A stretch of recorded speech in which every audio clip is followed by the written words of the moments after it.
Good morning guys, welcome back to my YouTube channel, KBR TV. For today's vlog ay magluluto tayo ng fried fish fillet. Gagamit tayo ng cream dory. Ayan po guys, bago natin umpisahan ang pagluluto, introhan muna natin.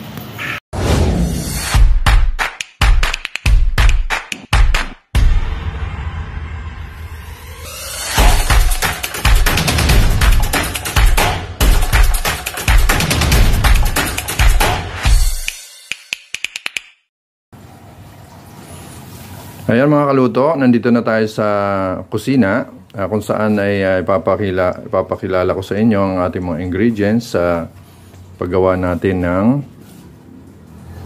fried fish fillet. Ayan, with tartar sauce. Ayan, gagamit po tayo guys ng ang ating gagamiting isda ay yung cream dory.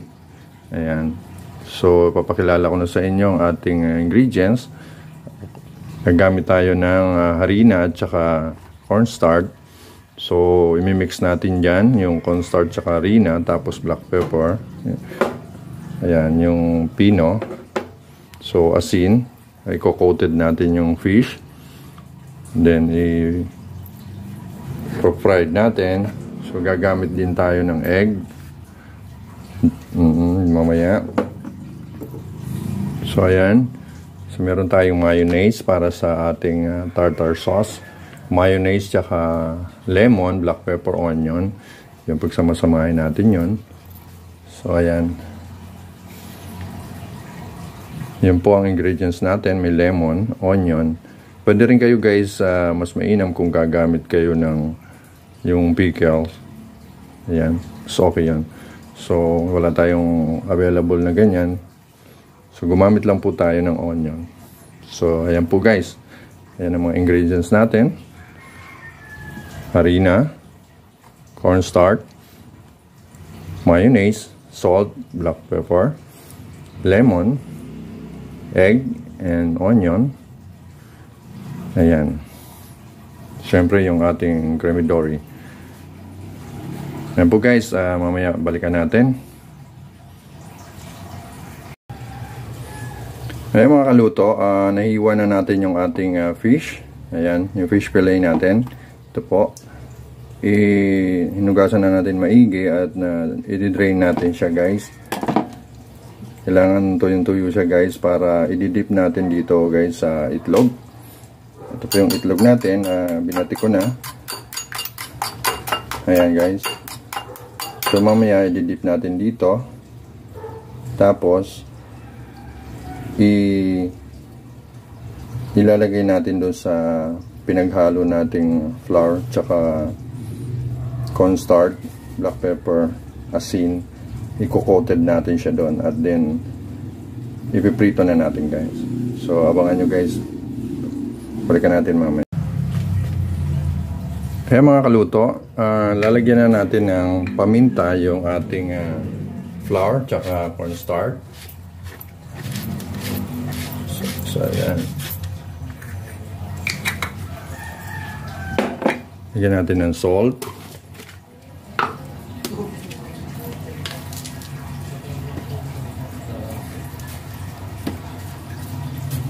Ayan. So, lagyan din natin ng salt yung ating egg para malasa na yung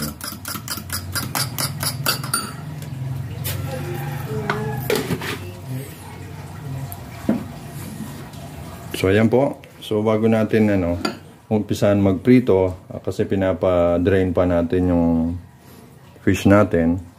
So, gagawa tayo ng tartar sauce. Okay?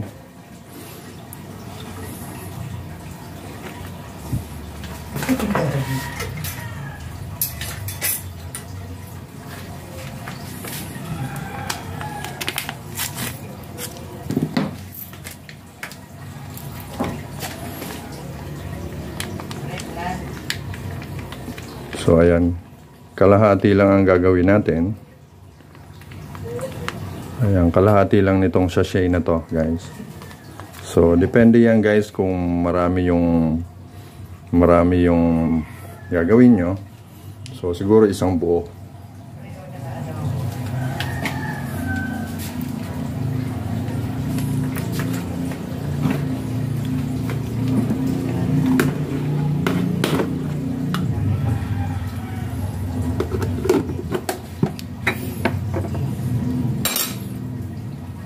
Lagyan natin ng ground black pepper.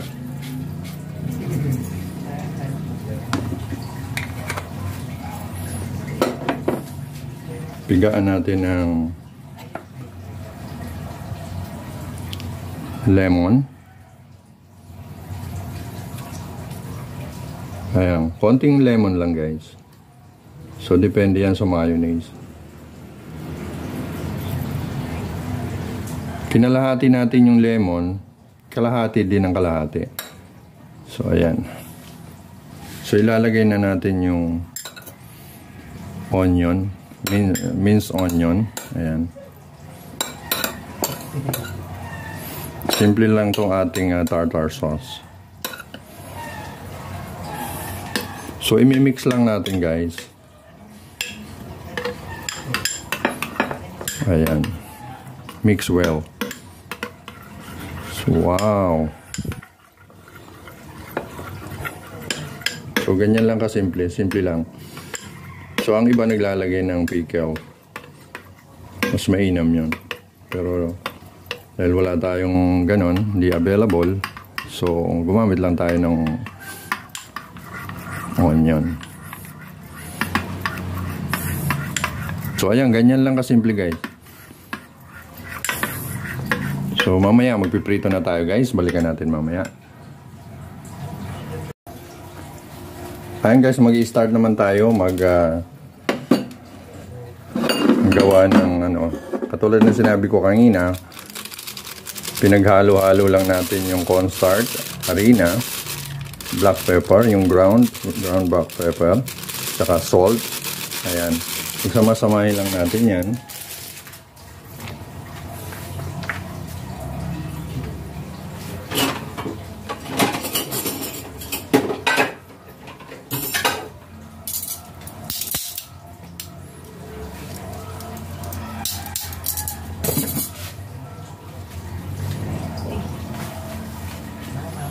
Pagsama-samahin lang natin yan guys. At mamaya magpiprito na tayo. So ayan guys, ito naman na-drain na natin kanina. So ngayon i-marinate muna natin siya ng lemon. So ayan, i-marinate natin sa lemon.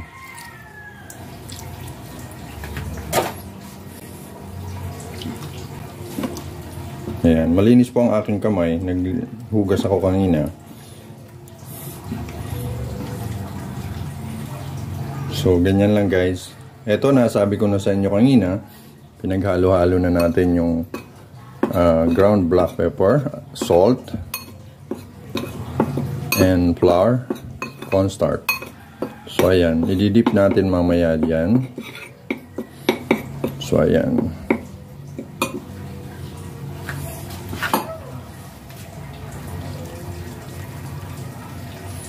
Ayan. So after 5 minutes siguro, after natin i-marinate, so i-drain ulit natin siya. Ayan, balikan na, and then i-coated na natin siya sa ginawa natin ganyan. Ayan, may egg and then. Okay? So balikan natin. Ayan guys, balik na tayo sa ating pagluluto guys. Mag-start na tayo.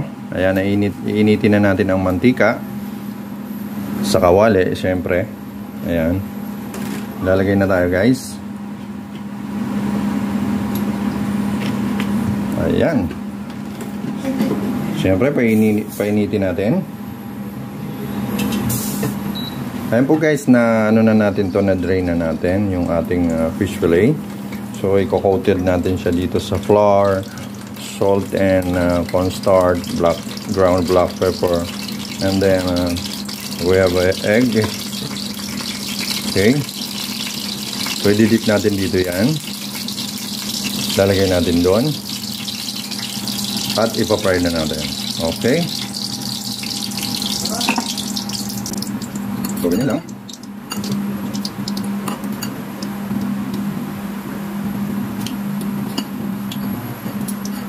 Sumihan na natin dito guys yung babad. So So, para mabilis tayo. Yan.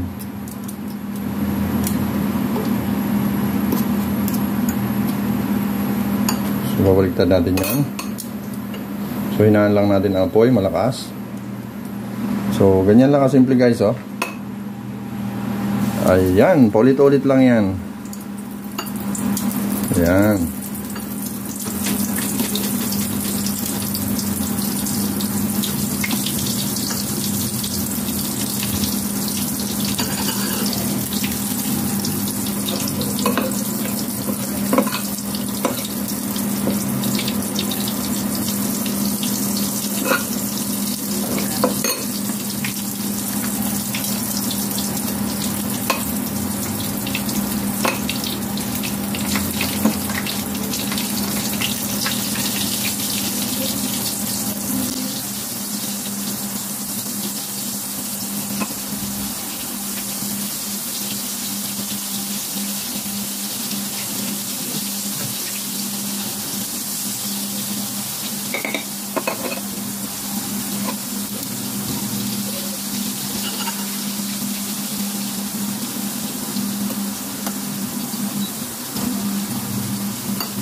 Wow, ang sarap. Para siyang tempura guys.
Luto na yung ating first batch.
Ito na yung pang second batch.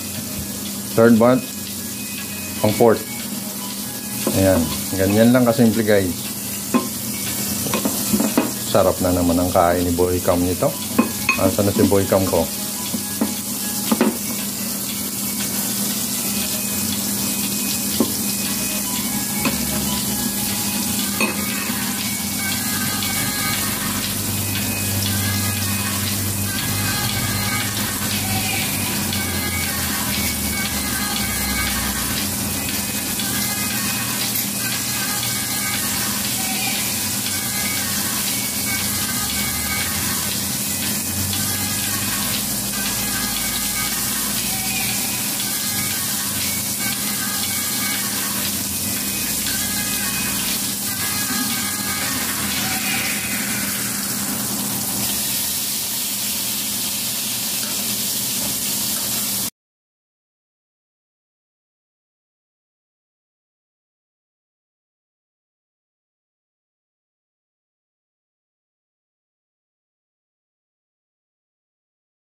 Ayan guys, almost done.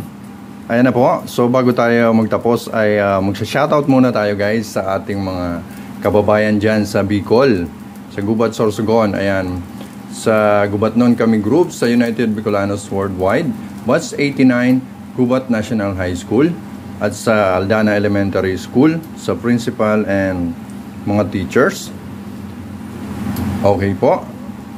At dyan sa aking kasamahan na si Joy, kay Eloisa, kay Ma'am Galano, at dyan sa mga kasamahan ko sa Aldana, si Rome, si Ed at saka si Ryan. Mag-love shoutout sa inyo dyan. At sa Team Achievers, Team Payaman, Team Brocha, sa Team Blessing, at kay Tatay Aweng sa Pinoy Core TV, sa aming mentor. Mag-love shoutout sa inyo dyan. Ayan, at sa mga OFW natin sa abroad, mga Filipino community dyan, maraming salamat guys sa suporta sa mga vloggers. At sa mga supporters, viewers, subscribers, maraming salamat sa inyo guys. Ayan, God bless. God bless you all. God bless us all. Okay? Okay, maraming salamat po guys sa pagbisita sa aking channel. At sa mga hindi pa guys nagsusubscribe, ayan, paki-subscribe na rin po ang aking channel, KBR TV. Ayan po, KBR TV po, at kay Rene Esquirel. Ayan po ang aking channel ng anak ng channel ko. Channel ng anak ko guys. Ayan. So, ayan po sa pamilya Esquirel, sa pamilya Inahe, Binaobra, at sa Peralta family, ayan, dyan sa Gubat. Mag-love shoutout sa inyo dyan, kay Neri Parinas, kay Alex Estrellado sa Batch 89, ayan, at kay Ray Inahe sa abroad, kay Dichoso sa Ditch sa Dubai, at kay Ray Inahe sa Saudi. Mag-love shoutout sa inyo dyan. So thank you so much for watching. Okay, ito na po ang ating, so tapos na po guys ang ating, ito na ang last batch. So ito na ang finished product. Ayan po guys, ito na yung ating nilutong fried fish fillet, creamy dory with tartar sauce. Okay guys, ayan, ito naman yung ating ginawang tartar sauce. Okay,